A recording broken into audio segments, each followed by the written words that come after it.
बिस्मिल्लाहिर्रहमानिर्रहीम। अस्सलामु अलैकुम। इन्फो टीवी में खुश आमदीद। आज 20 जनवरी 2022 रोज़ जुमेरात सऊदी अरब की शाम की अहम तरीन खबरों के साथ मैं हूँ वसीम। अगर आप भी सऊदी अरब के गैर मुल्की हैं तो इन्फो टीवी को सब्सक्राइब करें, बेल आइकन को प्रेस करें ताकि आप कोई खबर मिस ना कर सकें।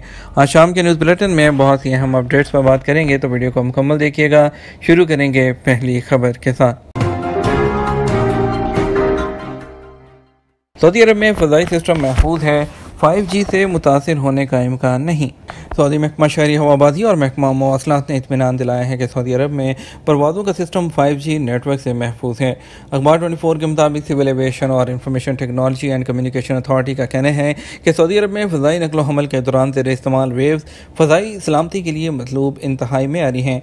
ये फ़ज़ाई हदूद इस्तेमाल करने वालों को हर तरह की दखल अंदाजी के खतरात से तहफ़्फ़ुज़ दिए हुए हैं।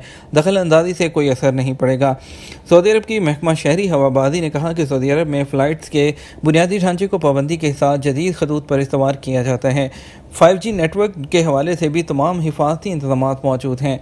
सऊदी महकमा शहरी हवाबाजी ने कहा कि शहरी हवाबाजी की आलमी तंजीम एकाओ ने जो शराइत और ज़वाबित मुकर्रर कर रखे हैं, हमारे यहाँ उनका निज़ाम पूरा उतरता है। इंफॉर्मेशन टेक्नोलॉजी अथॉरिटी का कहना है कि सऊदी अरब में 5G नेटवर्क के वेव्स का दायरा दुनिया भर में 40 से ज़्यादा मुल्कों में आजमाए हुए टेक्निकल मेयार के एन मुताबिक है। इसके अलावा अलवतन अखबार के मुताबिक सऊदी महकमा शहरी हवाबाजी ने इस बात का इजहार किया है कि एयरलाइन कंपनियों के हवाले से ऑनलाइन कंप्लेन करने और वसूल करने का नया सिस्टम मुतारिफ करा रहे हैं। महकमा शहरी हवाबाजी ने बताया कि मई 2021 के दौरान मुसाफिरों की जानब से शिकायत की तादाद में इजाफा देखने में आया है। मई के दौरान फ़ज़ाई कंपनियों के खिलाफ 285 शिकायत दर्ज कराई गई थी, जबकि 2020 में मई में सिर्फ 165 कंप्लेंट्स आई थी। जहाज़ में मास्क मुसाफिर का मास्क पहनने से इनकार, अमरीकी जहाज़ आधे रास्ते से वापस कर लिया गया। अमरीकी एयरलाइन के जहाज़ में सवार मुसाफिर की जानब से कोरोना का हिफाजती मास्क पहनने से इनकार पर आधे रास्ते में ही जहाज़ को वापस मोड़ लिया गया।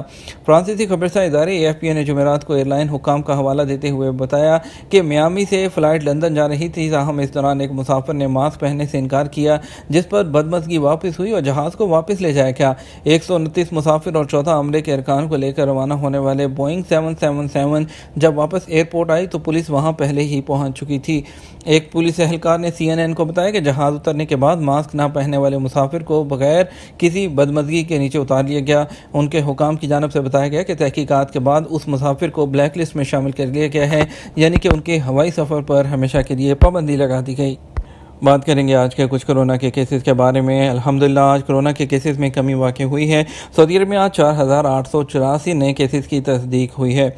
इन केसेस के साथ ही सऊदी अरब में अब तक मजमूई केसेस की तादाद 6,43,211 तक पहुँच गई है और इसके अलावा 6,090 नए रिकवरी के केसेस भी हुए हैं और 5,90,140 लोग अब तक टोटल रिकवर हो चुके हैं। 2 अमवात पिछले 24 घंटे के अंदर हुई हैं और टोटल अमवात की तादाद अब तक 8,916 हो चुकी है। 591 मरीजों की हालत नाजुक है, जिनको इंतहाई निगहदाश्त के यूनिट में रखा गया है। और इसके अलावा 5,48,40,457 कोरोना वैक्सीन की डोजेज अब तक दे चुकी हैं, जो कि तो इसमें गैर मुल्की और सऊदी शहरी जितने तो सऊदी शहरी हैं तमाम लोग इसमें शामिल हैं। हाजियों को सहूलियात मशाइर मुकस्सा में तरक्याती मंसूबे। खुदाना डेवलपमेंट कंपनी ने मिना और अरफात में कई तरक्याती मंसूबे नाफिज करने के लिए 16 ठेकों पर दस्तखत कर दिए। सबक वेबसाइट के मुताबिक खुदाना कंपनी के एग्जीक्यूटिव चेयरमैन ने ठेकेदारों की कंपनियों के डायरेक्टर उनके साथ मंसूबों पर अमल दरामद के लिए दस्तखत किए। ये कंपनियां इस किस्म के मंसूबों का तजर्बा भी रखती हैं। मिना और अरफात में तरक्याती मंसूबों पर अमल दरामद की बदौलत खैमों का मौजूदा निज़ाम बेहतर किया जाएगा। हाजियों को मिना और अरफात में क़याम में आसानी होगी। नए मंसूबों की बदौलत मिना, अरफात और मुज़दलिफ़ा में खैमों के लिए दरकार सहूलियात उम्दा होंगी। याद रहे कि मज़कूरा 16 मंसूबे मुशायर मुकस्सा के अजीम तरक्याती मंसूबे का पहला मरला है। आइंदा महले में मज़ीद मंसूबे नाफिज किए जाएंगे। सऊदी अरब में डिजिटल अदायगी के 10 लाख से ज़्यादा sales point. Saudi central bank SAMA ने कहा कि सऊदी अरब में डिजिटल पेमेंट के सेल्स पॉइंट की तादाद 10 लाख से ज़्यादा हो गई है। बैंक डेबिट कार्ड के जरिए कस्टमर सेल पॉइंट से सामान की खरीदारी की पेमेंट कर रहे हैं। सबक वेबसाइट के मुताबिक सामा की जानब से जारी बयान में कहा गया कि सऊदी अरब के 180 से ज़्यादा शहरों और किरियों में 10 लाख से ज़्यादा सेल्स पॉइंट मुहैया किए गए हैं। मौसम सरमा में ताइफ के पुरफिज़ा मकामात के दिलकश नज़ारे। मौसम सरमा में सऊदी अरब के मारूफ पहाड़ी तफरीही मुकाम ताइफ मुकामी लोगों के लिए बाइस कशिश होता है। ताइफ के दिलफरेब नज़ारों को सऊदी फोटोग्राफर माजिद असीरी ने अपने कैमरे के जरिए उजागर किया। ताइफ के पुरफिजा मुकाम शिफा की तस्वीर जारी की हैं जो सऊदी फोटोग्राफर ने कमाल महारत से बनाई हैं। शिफा के दिलफरेब पहाड़ी मनाजिर की खूबसूरत तस्वीर में पहाड़ों के दरमियान से फूटने वाले चश्मे को भी दिखाया गया है। कोरोना में मुब्तला अफराद के लिए सेहती पर छुट्टी की शर्त क्या है? सऊदी वज़ारत सेहत का कहना है कोरोना वायरस में मुब्तला लोगों के लिए मुकर्रर मुद्दत की छुट्टी का इजाज़तनामा सेहती से जारी किया जाता है। छुट्टी का इजाज़तनामा सिर्फ ऐसे लोगों के लिए जारी किया जाता है जो वैक्सीन याफ्ता हों। सबक न्यूज़ ने वज़ारत सेहत की जानिब से जारी इतला के हवाले से मज़ीद कहा कि वो लोग जिन्होंने वैक्सीन नहीं लगवाई उन्हें कोरोना होने की सूरत में काम या स्कूल से छुट्टी के लिए इजाज़तनामा जारी नहीं किया जाता। इसी सिलसिले में वज़ारत ने ट्विटर पर इन्फोग्राफ के जरिए छुट्टी के इजाज़तनामे के हवाले से वाज़ेह किया है कि ऐसे लोग जिन्होंने वैक्सीन की 2 खुराकें ली हैं उन्हें कोरोना होने की सूरत में सेहती एप्लीकेशन के जरिए ऑटोमेटिक छुट्टी का इजाज़तनामा जारी हो जाता है। छुट्टी के लिए ऐसे लोगों को भी इजाज़तनामा जारी किया जाता है जिन्हें वज़ारत सेहत ने वैक्सीन से इस्तिस्ना दिया हुआ है। इसके अलावा 12 साल से कम उम्र बच्चों के लिए भी ये सहूलत मौजूद है। वो लोग जिन्होंने वैक्सीन नहीं लगवाई उन्हें कोरोना होने की सूरत में सेहती ऐप से उनके लिए छुट्टी का इजाज़तनामा जारी नहीं किया जाता। वाज़ेह रहे सऊदी अरब में वज़ारत सेहत की जानिब से कोरोना स्टेटस और मालूमात के लिए सेहती और तवक्कल एप्लीकेशन मौजूद हैं जिनके जरिए कोरोना वैक्सीनेशन के अलावा मुफ्त कोरोना टेस्ट की सहूलत भी फराहम की गई है। और आपको बताते चलें कोरोना टेस्ट सेंटर्स में तवक्कलना या सेहती एप्लीकेशन के जरिए पेश की वक्त हासिल किया जाता है। सेंटर में कोरोना टेस्ट देने के बाद 12 घंटे के अंदर मोबाइल पर रिजल्ट भेज दिया जाता है। कोरोना टेस्ट का नतीजा मुस्बत आने पर वज़ारत सेहत के जरिए ऑटोमेटिक तरीके से मुसद्दका लेटर जारी किया जाता है जिसके जरिए तालिब इल्म या कारकुन अपने इदारे से छुट्टी हासिल कर सकता है।